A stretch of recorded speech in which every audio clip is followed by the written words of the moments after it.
US President Joe Biden returns to the world stage after the midterm elections. Biden is set to attend the COP27 Climate Summit in Egypt, an ASEAN Regional Summit in Cambodia, and the gathering of the G20 major economic powers in Indonesia next week.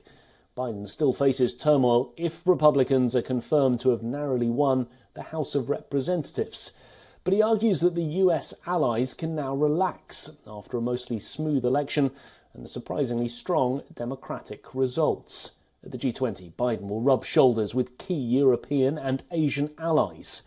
Biden is also set to meet China's President Xi Jinping, where the US president wants both leaders to lay out what their red lines are and resolve areas of conflict, including issues such as the self-governed island of Taiwan. When it comes to relations with Russia, Biden says the Kremlin will even seem to have been waiting for the outcome of the election before announcing its retreat from the city of Kherson.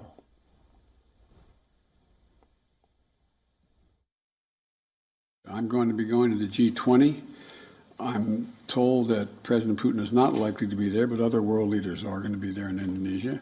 And we're going to have an opportunity to see what the next steps may be.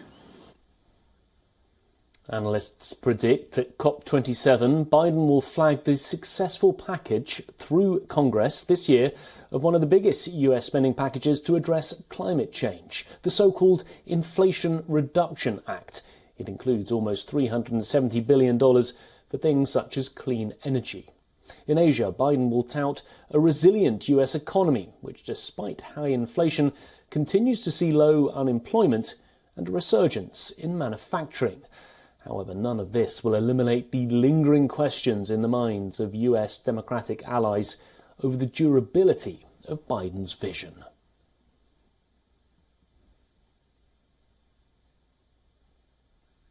Well, for more on this, our correspondent Susan Tarani is joining us live from New York City. Susan, the president preparing now to head overseas later on today. What can we expect from Biden as he prepares to meet world leaders over the next few days?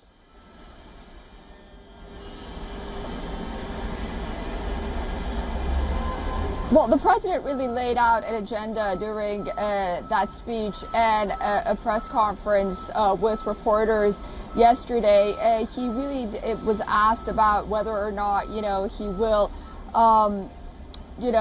hammer in on, as you mentioned, America's agenda on the Energy Reduction Act. That a lot of that was regarding climate change. The United States hopes to be really on the forefront and a world leader when it comes to climate action. Now, to what extent this rhetoric can turn into reality is yet to be seen. But I think the president hopes to not only after not seeing that huge defeat that was expected in the midterms.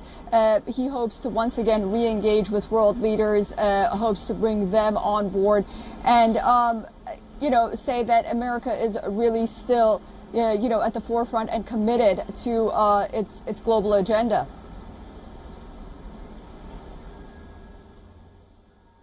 And you mentioned that global agenda there, but how much do you think the midterm election results, the ones that are still coming in, will reassure allies around the world about Biden's world vision?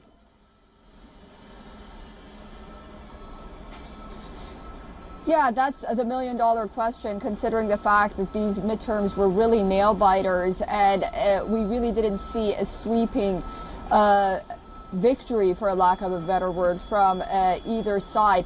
On the one hand, we have to see what happens with the House ultimately, and to an extent with the Senate. But Biden's remaining legislative agenda really hangs in the balance. And if he ends up becoming a lame duck president, then,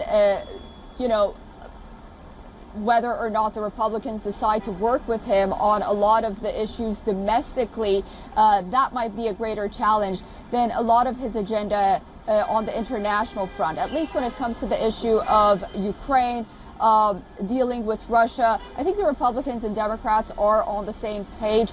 However, when it comes to, a huge spending on climate issues, that's where the Republicans really might not have that kind of appetite. And I think America's international partners know that. So I think that'll be interesting to watch.